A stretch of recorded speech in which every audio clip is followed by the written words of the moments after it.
Halo semuanya, di sesi kali ini kita akan bedah tuntas soal biaya bisnis. Kita bakal lihat gimana caranya dari selembar kertas absensi yang kelihatannya sepele, itu bisa jadi sebuah strategi yang menentukan untung atau rugi. Keren kan? Coba deh, pernah nggak sih kepikiran kalau kita bikin satu produk, ongkos aslinya itu sebetulnya berapa ya? Kelihatannya pertanyaannya sederhana, tapi jawabannya ini wah fundamental banget buat bisnis apapun. Yuk kita kupas bareng-bareng. Oke, kita mulai dari sini ya. Percaya atau enggak, perjalanan untuk ngerti struktur biaya yang super kompleks itu seringkali mulainya dari sesuatu yang, ya ampun, dasar banget. Coba lihat deh kartu kerja ini. Inilah titik awal kita, di mana setiap menit kerja dicatat dengan detail. Jadi langkah pertama dan yang paling fundamental itu ya pelacakan. Simpel kan? Kita harus tahu setiap sumber daya kita, terutama waktu kerja karyawan, itu larinya kemana aja. Kalau nggak gitu, ya gimana mau hitung biayanya dengan benar? Nah, setiap informasi di kartu ini tuh ada gunanya loh. Ada nama dan tanggal, jelas buat akuntabilitas. Terus, ada waktu mulai dan selesai, ya untuk menghitung jam kerja. Kode pekerjaan, ini penting banget buat mengalokasikan biaya ke produk yang spesifik. Bahkan, lihat deh, waktu menganggur atau idle time pun dicatat. Buat apa? Buat cari tahu di mana ada yang nggak efisien. Ini semua nih, fondasi data kita. Oke, data dari kartu kerja tadi udah kekumpul nih. Terus gimana?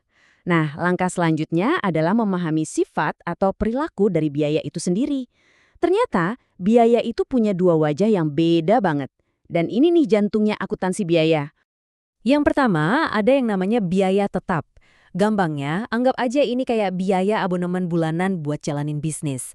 Mau kita produksi 1 barang atau 1.000 barang, biaya sewa gedung pabrik ya segitu-segitu aja, nggak berubah. Grafik ini ngejelasinnya pas banget.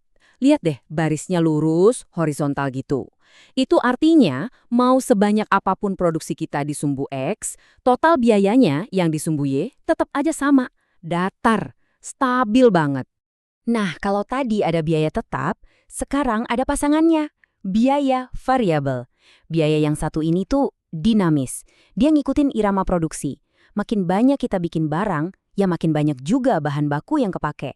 Ini nyambung banget sama kartu kerja di awal tadi kan. Makin banyak jam kerja, ya makin tinggi juga biaya upahnya. Grafiknya juga menunjukkan hubungan langsung ini. Lihat, garisnya naik. Artinya, setiap nambah 1 barang yang diproduksi, total biayanya juga ikut naik secara konsisten. Simpelnya, makin banyak bikin, ya makin banyak bayar.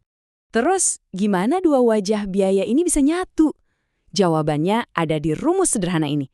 Cukup gabungkan biaya tetap sama biaya variabel, dan voila!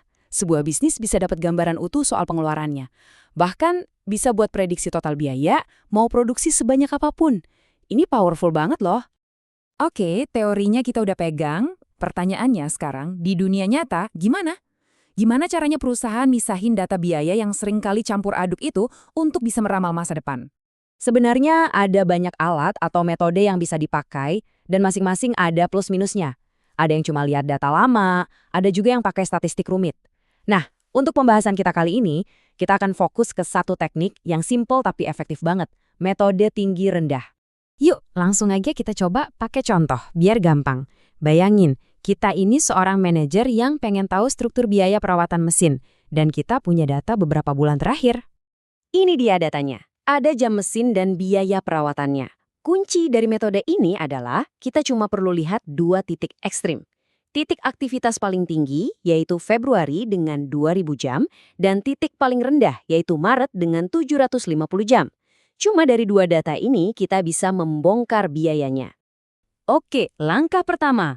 Kita hitung selisih biayanya dulu. Biaya tertinggi 600 pound dikurangi biaya terendah 250 pound. Hasilnya 350 pound. Kita simpan dulu angka ini. Langkah kedua, kita hitung selisih aktivitasnya atau jam mesinnya. Yang tertinggi 2.000 jam dikurangi yang terendah 750 jam. Ketemu 1.250 jam. Oke, kita punya 2 angka sekarang. Nah, disinilah keajaibannya. Kita bagi selisih biaya tadi dengan selisih aktivitas. Jadi, 350 pound dibagi 1.250 jam. Dan kita dapat angka 0,28 pound per jam. Inilah biaya variabel kita. Jadi, setiap 1 jam mesin nyala, biayanya nambah 0,28 pound. Sekarang, teka-teki terakhirnya. Kita sudah tahu biaya variabelnya, tinggal cari biaya tetapnya. Caranya, kita pakai data titik tertinggi tadi. Total biayanya kan 600 pound. Dari 600 itu, kita kurangi total biaya variabelnya, yaitu 0,28 dikali 2000 jam. Hasilnya 40 pound. Nah, ketemu deh. Biaya tetap perawatannya itu 40 pound per bulan. Oke, keren. Sekarang kita punya rumus yang presisi. Biaya tetap 40 pound ditambah 0,28 pound per jam. Kelihatannya udah beres ya. Tunggu dulu. Dunia nyata itu nggak serapi matematika. Ada satu faktor lagi yang bisa mengacaukan semua hitungan ini. Faktor manusia. Atau lebih tepatnya, pengalaman. Konsep ini namanya kurva belajar atau learning curve. Idenya simple banget.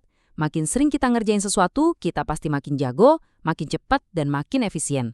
Artinya apa? Artinya, biaya variabel untuk tenaga kerja itu sebetulnya bisa turun seiring waktu, apalagi untuk produk yang baru. Dan ini bisa jadi lebih kompleks lagi loh. Para ahli bahkan punya 2 model utama buat ngitung seberapa cepat orang belajar. Model pertama, yang average time, itu lebih optimis. Asumsinya orang belajarnya cepat banget. Nah, model kedua, yang incremental unit time, lebih konservatif, lebih hati-hati. Salah pilih model bisa bikin anggaran meleset jauh. Ini menunjukkan betapa pentingnya memahami faktor efisiensi manusia. Ini yang membawa kita ke pertanyaan penutup. Di satu sisi, kita punya rumus matematika yang rapi dan pasti.